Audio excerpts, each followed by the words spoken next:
Hey friends, so this video is going to be a bit shorter, it's going to be a bit less planned, and it's going to be a bit weird because I'm making this video while my wife is sitting in the chair next to me, and I am trying. It's something that normally doesn't happen. I usually need to be alone while I'm making my videos.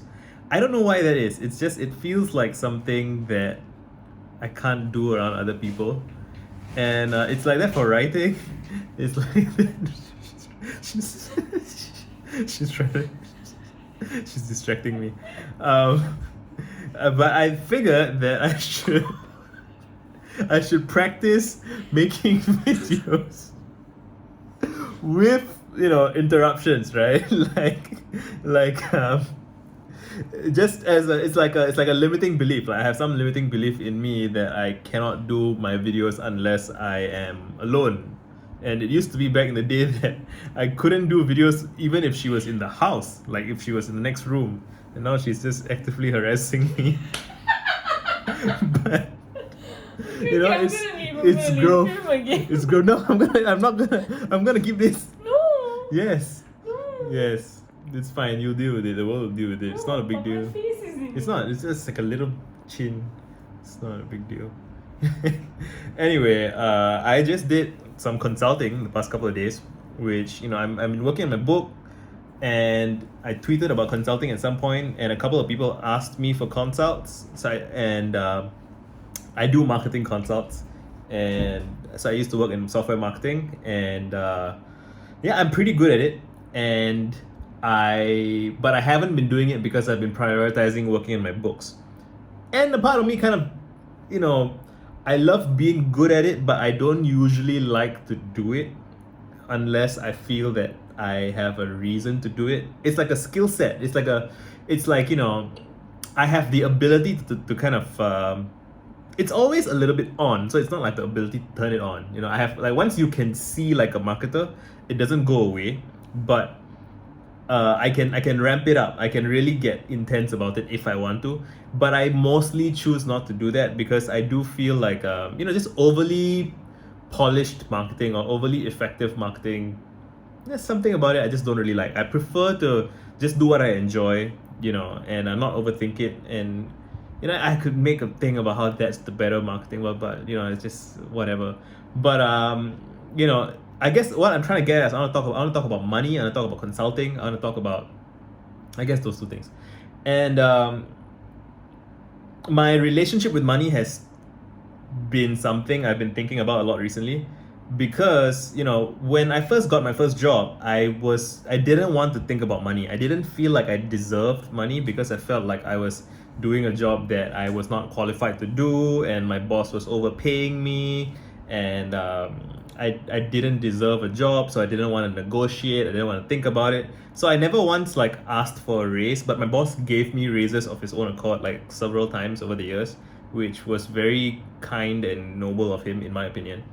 And then when I left my job, I did consulting for one major client, which was pretty great, and I did a couple of sessions here and there for smaller clients. And how did that play out? So the first client was great, and he paid me well, and we had a great working relationship. And so, but that was like a month, like a several month long engagement where I would follow up every week or so. And while that was great, I did feel like it consumed a lot of my headspace, and I don't like to be thinking that much about a project unless I'm personally excited about it. So I was excited about that project because I was excited about working with the guy Andres, and he's like a friend of mine, and we're peers in the marketing community, and I wanted to work for him. But I didn't like that I was spending that much time and energy on a work project, which is nothing. That's the thing. A thing that I guess the reason I haven't been talking about these things much is because I don't want to come across as critical of people I've worked with before, because I've been very blessed to work almost exclusively with amazing people. So Dinesh, who was my boss at Referral Candy, and Andres, who I worked with, they're both wonderful. I would highly recommend anybody who wants to work with them to work with them. My issue is with jobs, and my issue is with employment. I am way too ADHD and way too chaotic to be happy in a job. I think I'm meant to kind of flit around a lot. I'm meant to do chaotic shit. And I mean, but writing a book is not very ADHD friendly, but it is what I want to do. So there are things that I've learned from those processes. But I haven't gotten to what I'll talk about. I guess I wanted to talk about the realization that I could raise my prices as a consultant and feel like it was time well spent to do a couple of hours of consulting for people. And I've just almost been embarrassed and ashamed to admit that I would like to live in a house that no longer feels like a dump in some ways. I mean, again, and everything's relative, right? Some people are living in actual slums and stuff, but like I'm not living large. I'm living in a standard 4-room HDB flat in Singapore. Like I'm pretty middle class. Like last year, just so I did a poll on my alt Twitter, and I shared how much I made last year, and I did a poll, and like 60 to 70% of my friends assumed that I had made more than I actually did. So I'm living on less money than people think. You can infer, so last year I sold about $10,000 worth of ebooks. So you can kind of figure stuff out from there. But yeah, it's a decent amount of money to make from selling stuff, but it's not a lot of money to make if you are like a salaried employee, especially someone who was working in software marketing. But it's like reasonable if you're working in like retail. I probably made more than minimum wage for sure, right? Depending on what minimum wage is wherever you are. But like, it's just I have all this guilt about daring to just go out into the world and ask for money. And when you get a job, it's like you endure a lot of that pain up front, and then you don't think about it again, because until you want to get a raise or you want to switch jobs or whatever.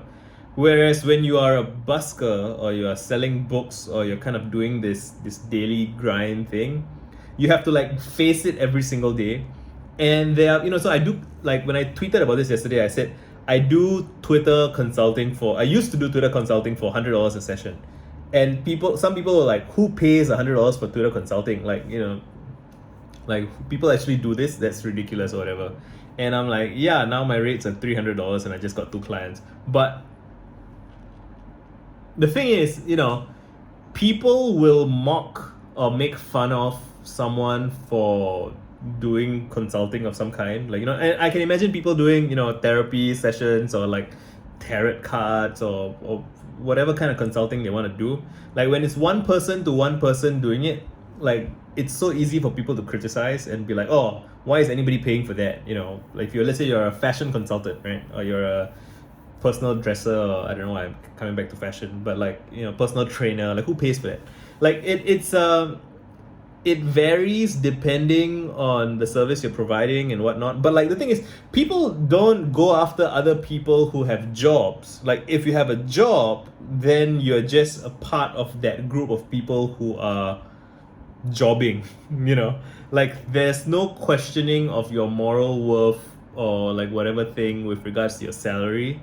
Or it's pretty easy to avoid that stuff and just say don't talk about it, or it's just work. I don't want to talk about work. Whereas if you are like a person who is selling services at a more consumery rate, like you get all this bullshit negotiation and comments and remarks, and that's just interesting to navigate, and it can be difficult to navigate in some ways. But I'm just want to talk about this for a minute and then just publish it and see what it. Did I just spit the camera? I just want to publish it and see what happens. That's all for today. Done.